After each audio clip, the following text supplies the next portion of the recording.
अब आप ही समझो, शास्त्र कहता है कि पूरे शरीर के वजन में 15% ही पैरों में होते हैं, पूरा 85% पैर के ऊपर होते हैं, और 85% वजन इतना सारा रख लोगे तो वो 15% उसको कैसे झेलेगा।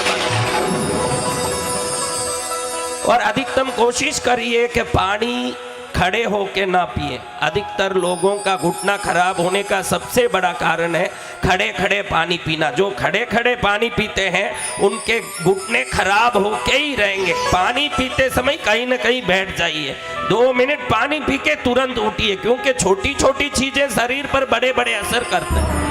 सत्य वचन गुरुदेव। पानी पीते समय बैठ के, अधिकतर लोग जहां पानी मिले, अभी देखो यहाँ सब मटके में पानी रखे हैं, बैठने की व्यवस्था नहीं, अधिकतर खड़े खड़े ही पीते हैं। जहां गए वहां खड़े खड़े पानी पीते हैं। जो खड़ा पानी पीता है 40 साल के बाद घुटने के दर्द से परेशान होगा ही होगा। खड़े पानी मत पीजिए।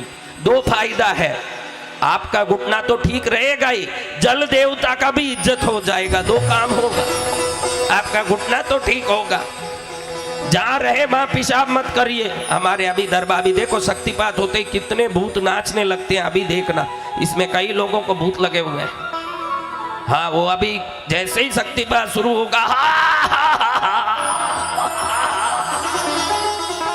हाँ, जैसे ही कार्तिकेय जी आएंगे बस पद्मासुर को नाचना ही पड़ेगा। क्या करेंगे?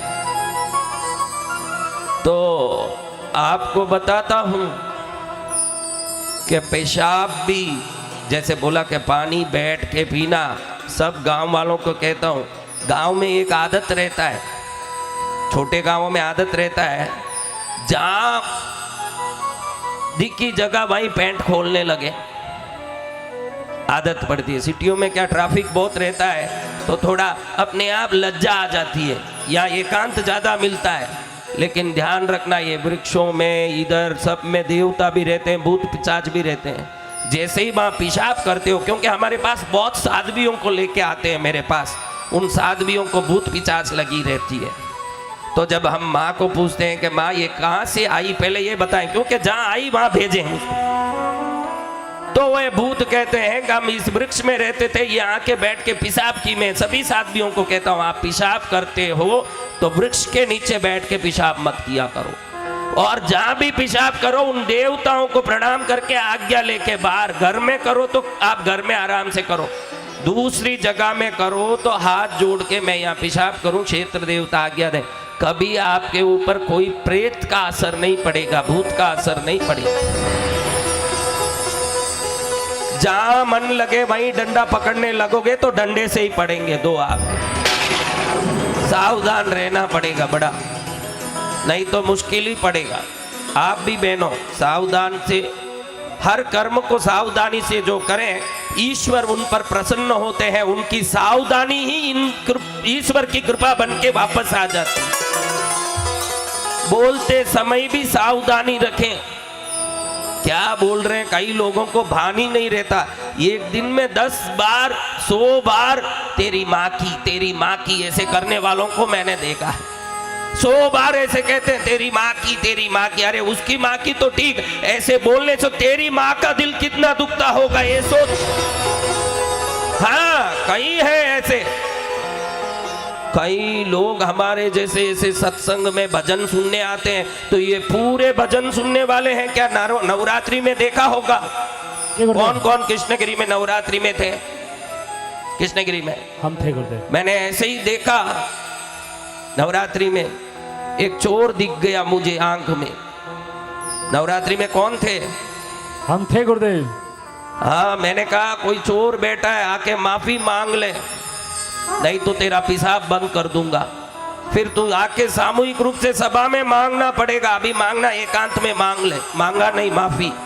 फिर रात में पेशाब बंद हो गई, सुबह दोपहर में 2 बजे बोले हुए, रात में 2 बजे तक पेशाब नहीं लगी, तब उसको शंका आया कि भाई कुछ गड़बड़ है।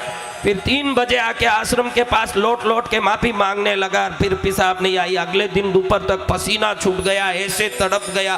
फिर अगले दिन कथा में सबके सामने माफी मांगी कि मैं पाली राजस्थान से आया हूँ, मैं चोरी के भाव से आया था।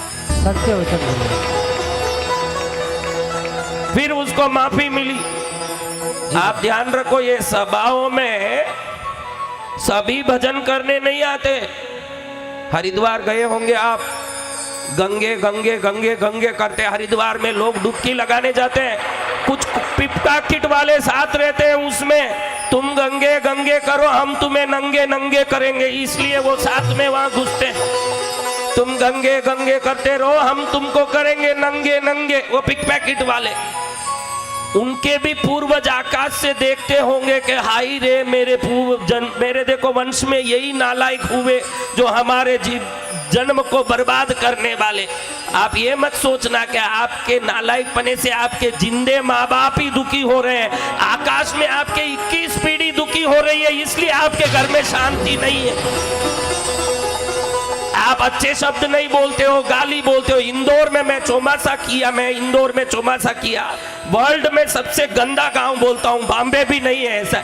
माँ बहन की गाली बिगर उधर काम ही नहीं है इंदौर में। पूरे दुनिया में चौमासा किया हूं मैं, जो मुंह खोलता है उसके मुंह से ही माँ बहन की गाली निकलती है। उनके पूर्वज आकाश से देखते होंगे कि हाई मेरे वंश में यही नालायक निकले हैं, देखो रात दिन माँ माँ माँ माँ करते हैं। तेरी माँ के ऊपर कोई बोलेगा तो कैसे लगेगा तुझे?